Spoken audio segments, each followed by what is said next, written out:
collaborative approach to get this done.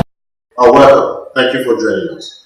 During the inauguration of the sixth democratically elected governor of Ondo State, Akin Olotu, he mentioned that he will be focusing on 5 cardinal programs in this state. A part of them, which is paramount of them, is agriculture. And today we will be talking to the SSA on agriculture, Pastor Akin Olotu, to give us insight on how far the agriculture business has been. Thank you for joining us, sir. Well, it's a pleasure. You are welcome. Okay, sir. You heard from my intro, I said agric is one of the cardinal points or cardinal programs of the government of this administration. Can you tell us how far you've gone? Well, you are very correct. It's number one, even on the agenda of Arakuni Oluwarotimi Akeredolu.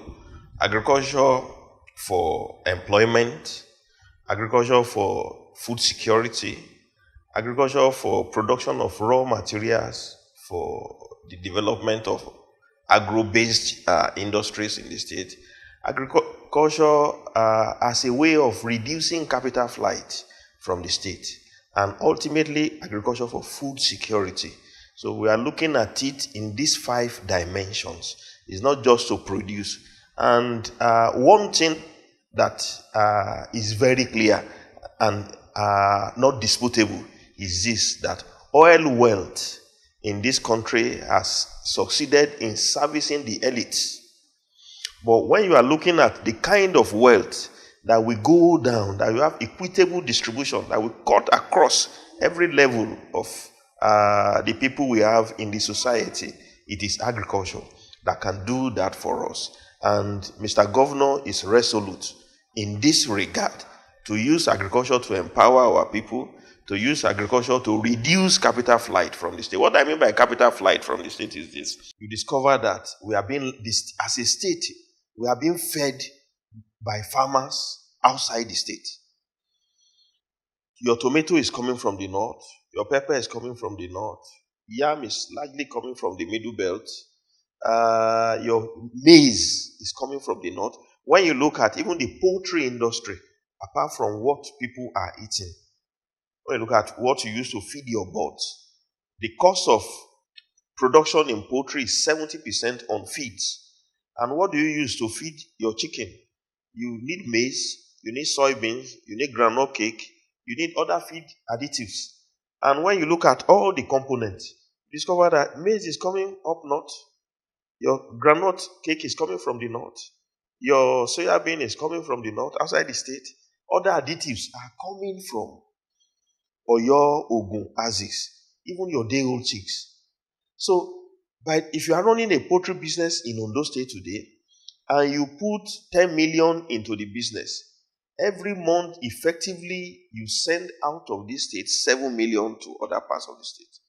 So, the question is, what is our own share of the food market in the country? What is our own share in the feed ingredients market in the country? So it is absolutely low. And when you look at a commodity like cocoa, where we pride ourselves as the leading cocoa producer in the state, although other states are challenging that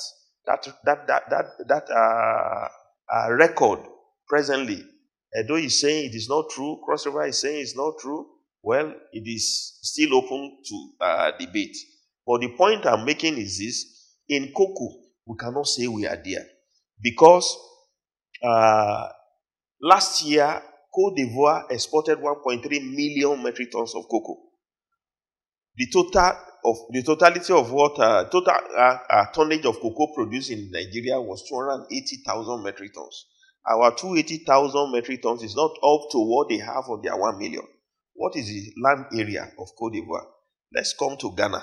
The same thing is applicable. Let's come to Cameroon. The same thing is applicable. So, and Nigeria used to be number 2 in the world. Presently, we are number 4 in Africa.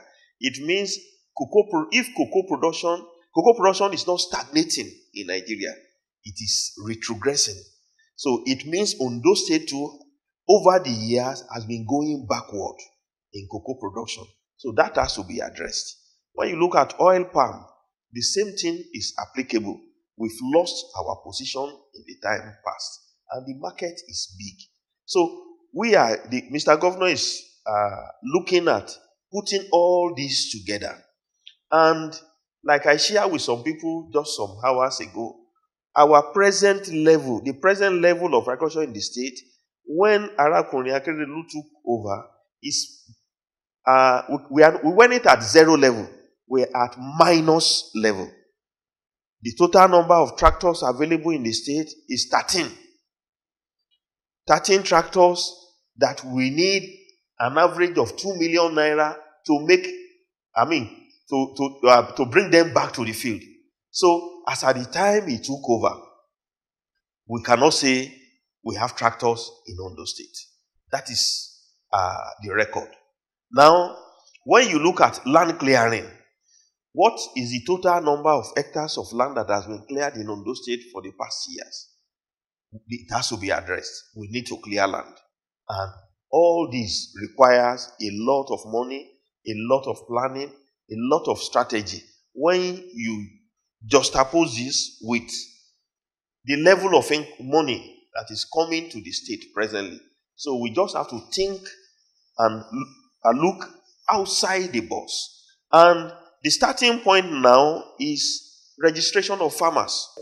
Can you tell us the achievement so far? The achievement so far, what we have done, number one, we have started with registration of farmers in the state. By the special grace of God, next week, Mr. Governor will turn the sword for 2 mechanization centers and 1 rice processing mill. The rice processing mill is going to be at Ayede, Ogbese. The 2 mechanization centers, one will be in Akure and the other one will be somewhere else. We are still working on it, but hopefully it will be in the northern senatorial district. We have talked about that. And also, the anchor borrower scheme that eluded our farmers in the state for solid 8 years. Immediately Mr. Governor took over, he wrote an expression of interest to CBN. And we met with them. Now with NISAL, we were with them last week in Abuja because we need to finance agriculture. And we are all aware about what is coming to the state as monthly allocation.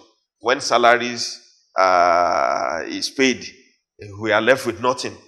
At times they even have to look for something to add to join to that before salary could be paid. So we have to look for ways of funding what we want to do. And one of the ways is leveraging on the windows provided by CBN. And I can assure you, as at last week, we were in Abuja with the NISAL headquarters. We are looking at a situation now that whereby we'll be forwarding about close to 100,000 names of farmers and young ones that are interested in agriculture to Abuja, for empowerment under NASAL. On issue of mechanization, we've received a lot of proposal and our own arrangement. When you are trying to do something anew, you have to think anew and you have to tread a path that probably no one has, the way nobody has gone before. Now, what we are putting in place for mechanization is we want to put young people. They will come together and own those tractors. They will be the owner of the tractors, and that is their business. Instead of doing it the old way, in which case government owns tractors. So the youth, most of them will be, they will be largely graduates. They will be trained on mechanization. They will be trained on repairs and troubleshooting and things like that. They will be people with engineering background. And that is the way it is being done, even in Europe. So that is their business. They have their tractors. Farmers are coming to them. They are rendering service at the beginning of the year. They know the number of farmers they have that they are going to service for that year. They have their numbers, know the size of their land, and they have their program. So when they are going out, they prepare at the beginning of the year that, okay, this year we are covering 1,000 hectares for so number of farmers, and They make that arrangement. So we are working on that. And tractors are not assembled in Nigeria.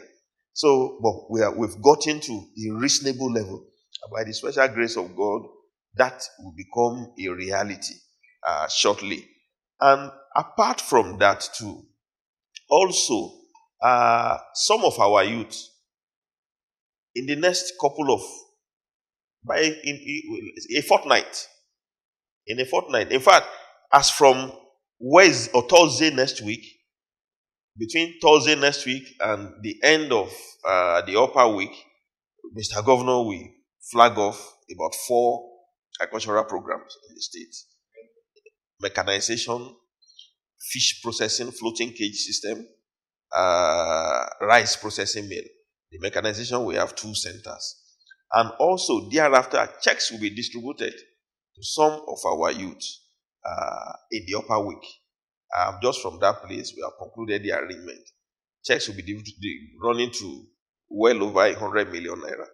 We go to some of our youths in cooperative that are into agriculture across the 18 senatorial districts. And immediately we are through with that, another batch is coming. And when we are through with that, another batch will follow. It will be running to close to 500 million naira. And we have equally concluded arrangement on 2,000 youths to be empowered. Immediately we are through with this registration. But what we are doing with the registration is that we want to have their data. We want to have their records. We want to know who is their father. We want to know who is their next of kin. We want to know the location of their farms. So that even on Mr. Governor's table, by the time we are through with it, it will be uploaded into the state portal. So that on Mr. Governor's table, it can reach any farmer at the remotest part of the state and find out 1 or 2 things from such farmers. So that is the arrangement we are putting in place. And immediately we are through with that, another 2,000 youths will be empowered into cassava cultivation, tomato cultivation, and poultry.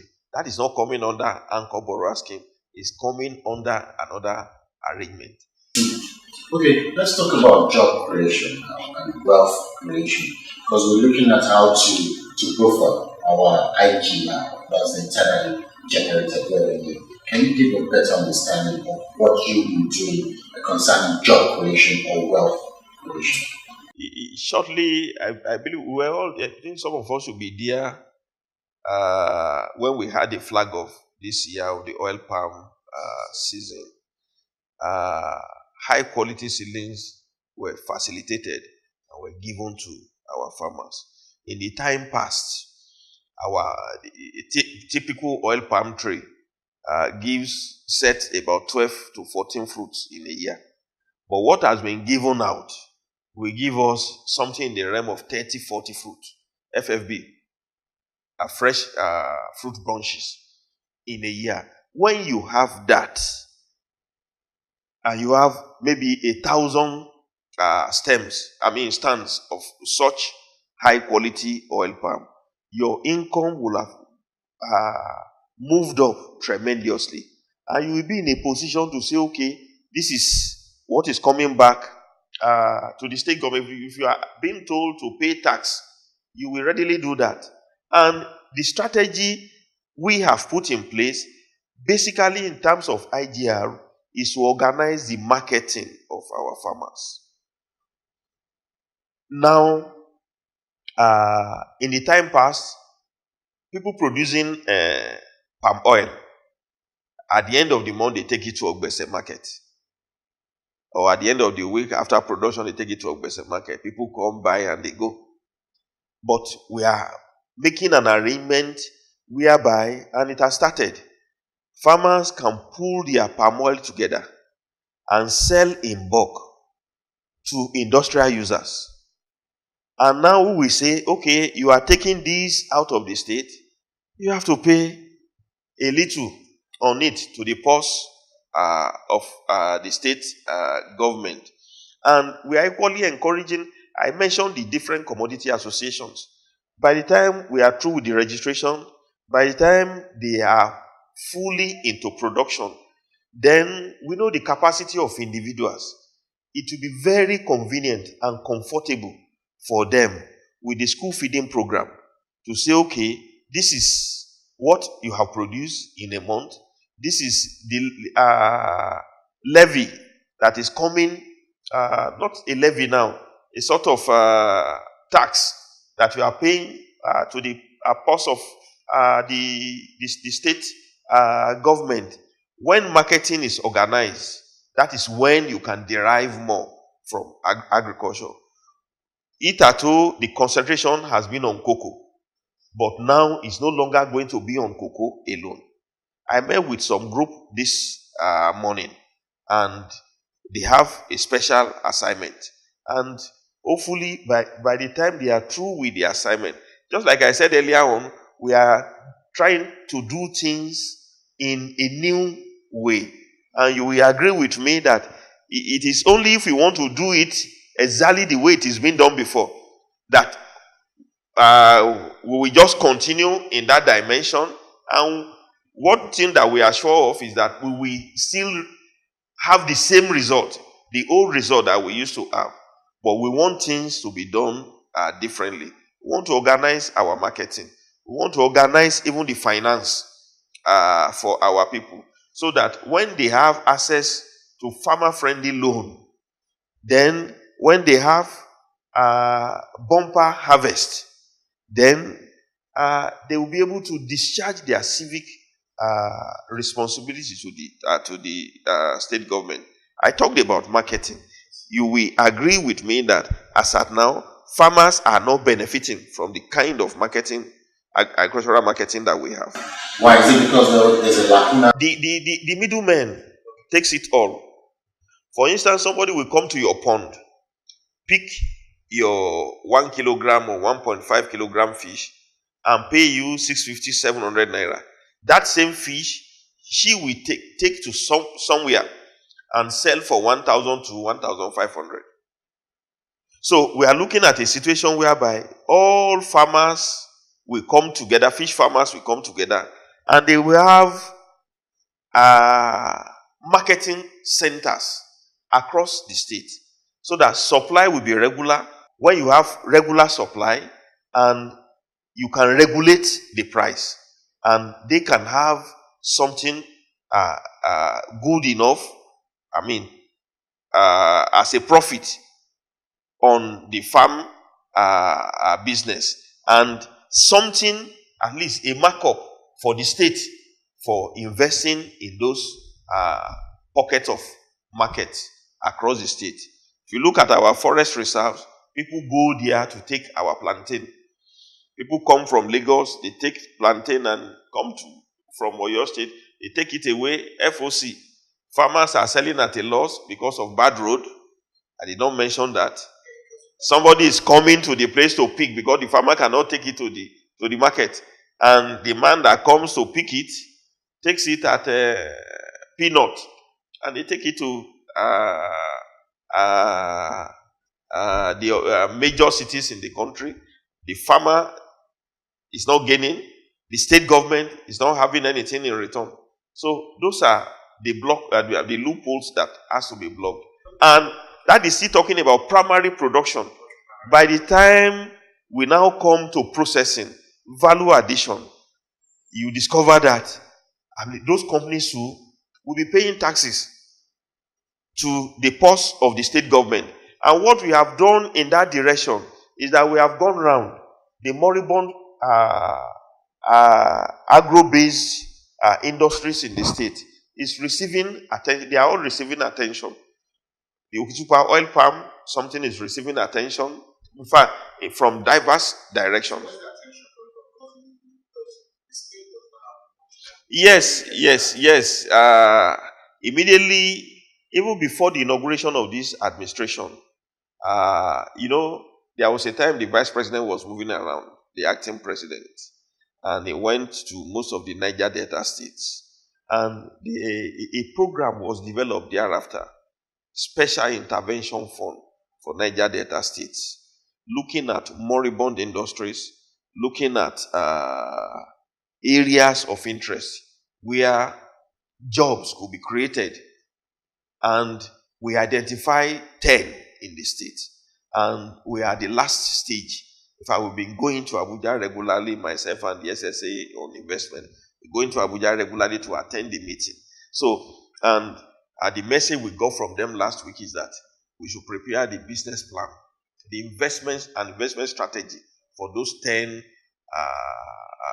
industries. So, by the time they come on stream, you can be rest assured that what we are producing will no longer be going out raw.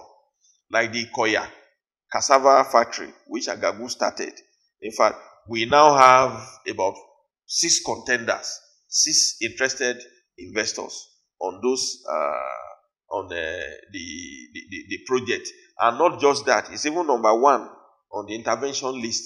So by the time we start to produce the high quality cassava flour from that place, some are coming to produce ethanol. It means cassava farmers can produce and sell at a profit. And at the same time, those that are adding value, they can have what to buy. And money will be kept within the system, and revenue will be generated. According to the manifesto, because I was going to go to the school feeding program, I'll go with that after this question. According to the manifesto of the APC and the words of the government, there should be, or there will be a link, a short link from the farm to the market. Like I said, it's going to be easier for the farmers to get everything from the farm to the market. Talking about the infrastructure and anything. Well, Mr. Governor, one of the challenges that I identified, I discussed it with him. He said we should get the list of strategic rural roads in the state for special intervention. Those rural roads that are in terrible or deplorable condition. And most of these roads are sort of strategic because farmers need to take their outputs back to the town, and at the same time, they need to buy inputs which they will take to the farm. And when the rain is here, it is difficult for them to do such transportation. So the point I'm trying to make is that our rural roads will receive special attention shortly, and that will sort of facilitate the movement of farm produce from the farm to the market. And when you look at the school feeding program, it is structured or designed in such a way that farmers are producing,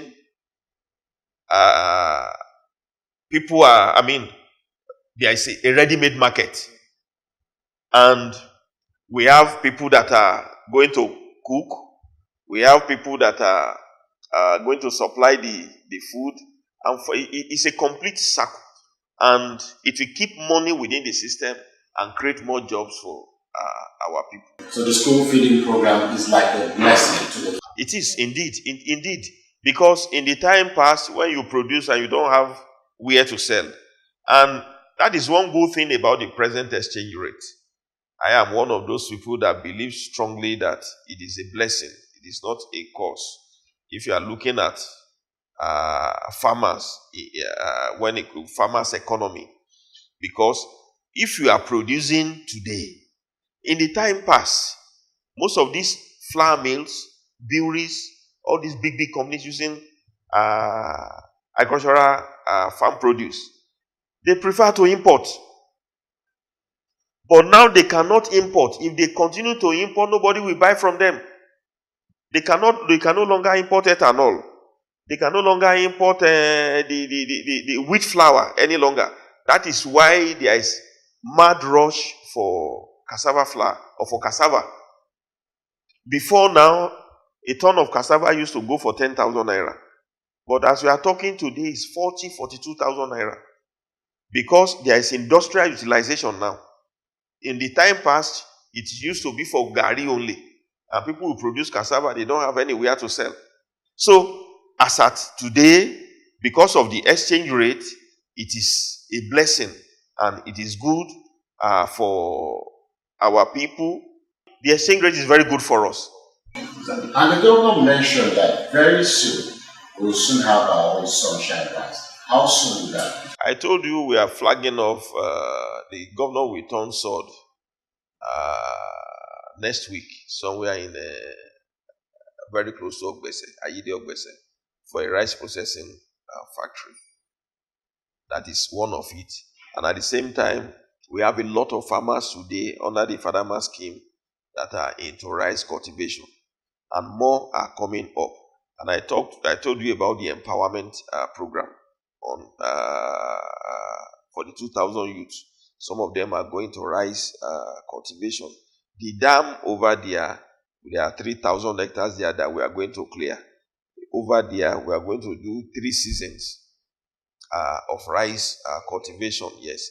And not just that, we have other large-scale investors that are interested in rice cultivation.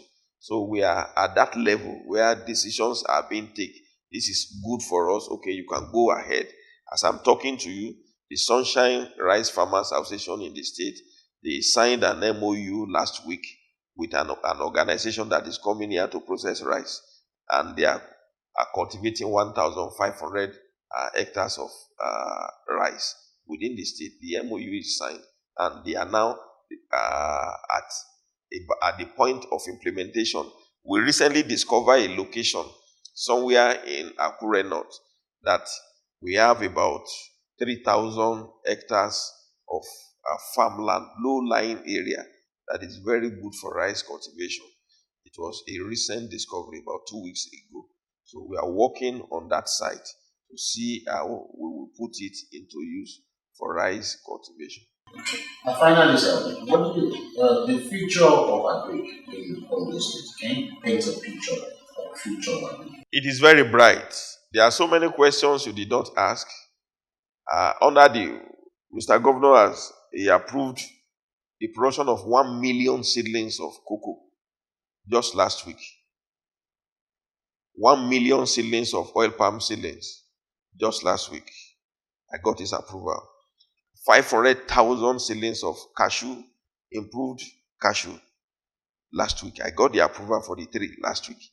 And I am working, like I told you, my own way of doing most of these things is not going to be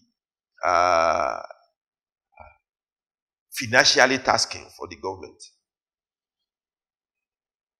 It's not going to be financially tasking.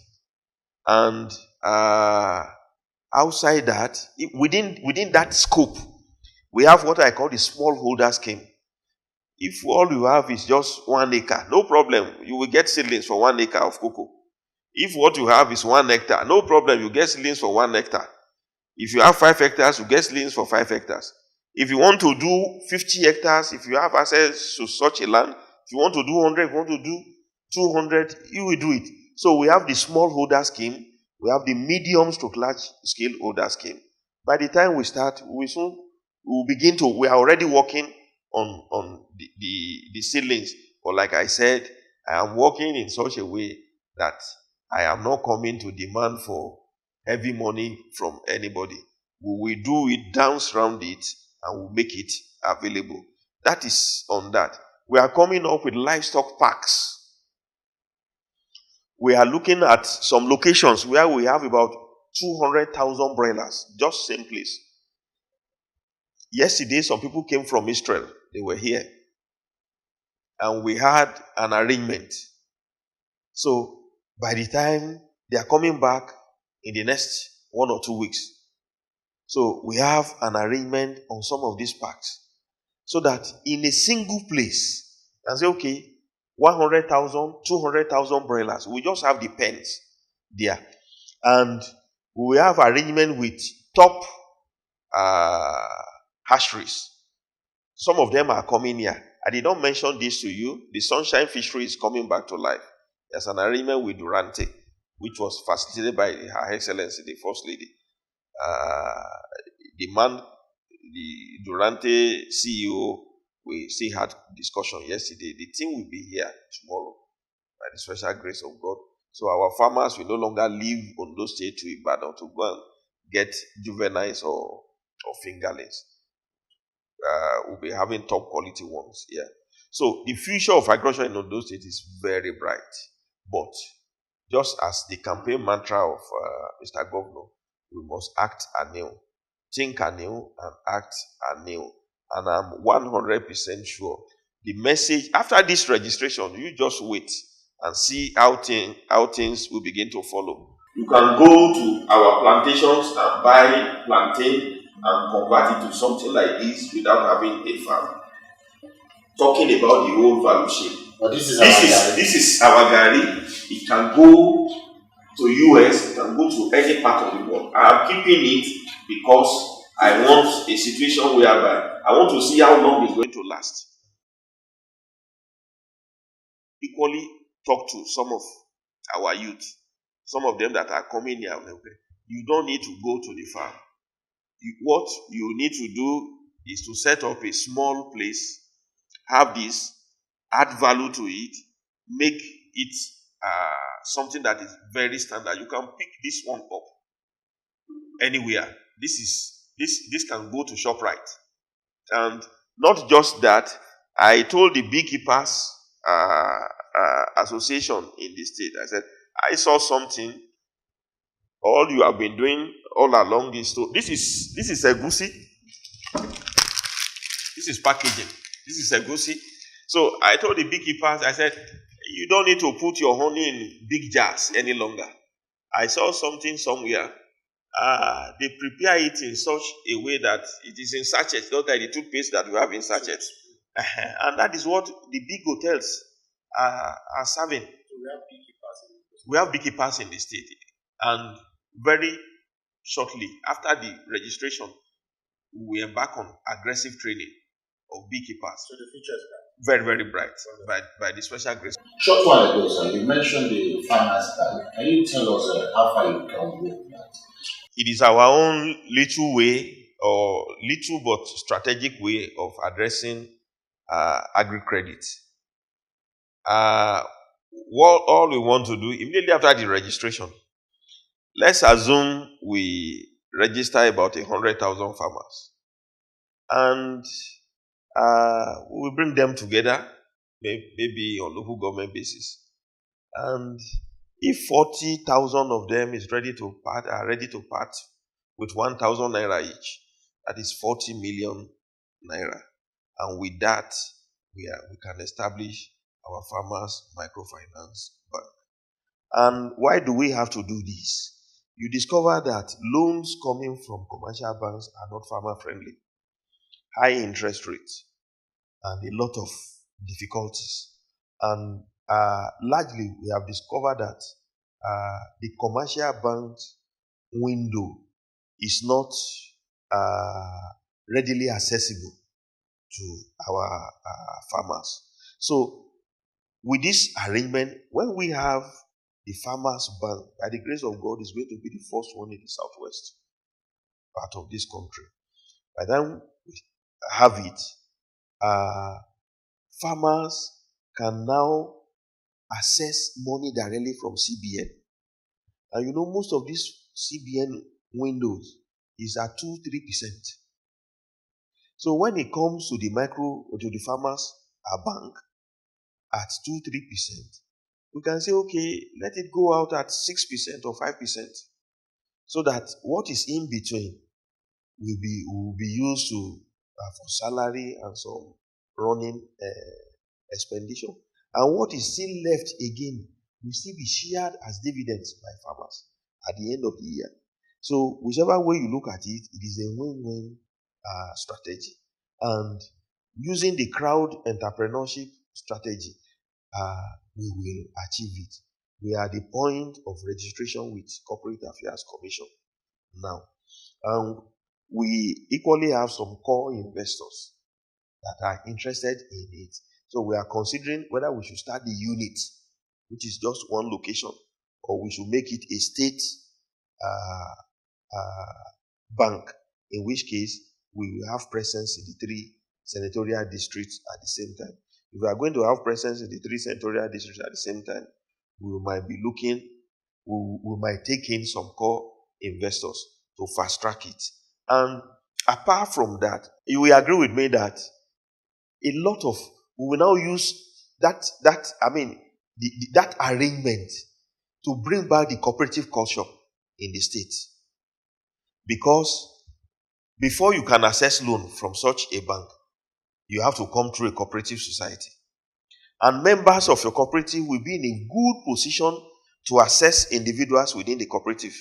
So, and apart from that, apart from being in a position to assess what the bank too will be in a position to assess the cooperative as a society, because the bank must have seen your transactions, what you have been doing, maybe over some months, maybe 6-9 months, before you can say, okay, we are coming to assess credit from you.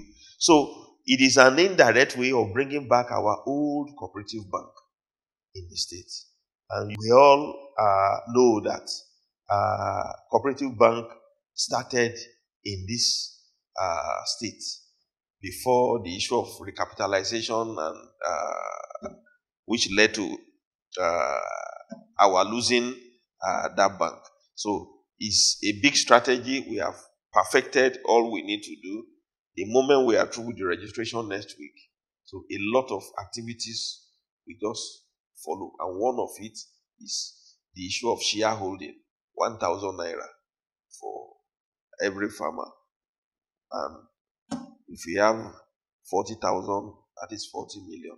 What CBN requires is 20 million draft, which will go to CBN. At the moment we are through with that, what we'll be left with is just the issue of building, and I'm sure government can come in to assist us. Thank you very much. Nice talking to you. It's nice meeting you too. We'll be speaking with the SSA in agriculture to the governor of Ondo State, Akin Akin, and still looking at the journey to redemption and looking at the cardinal programs of Mr. Governor. And that's all we have for now on agriculture. My name is Dapo. I will enjoy. Bye.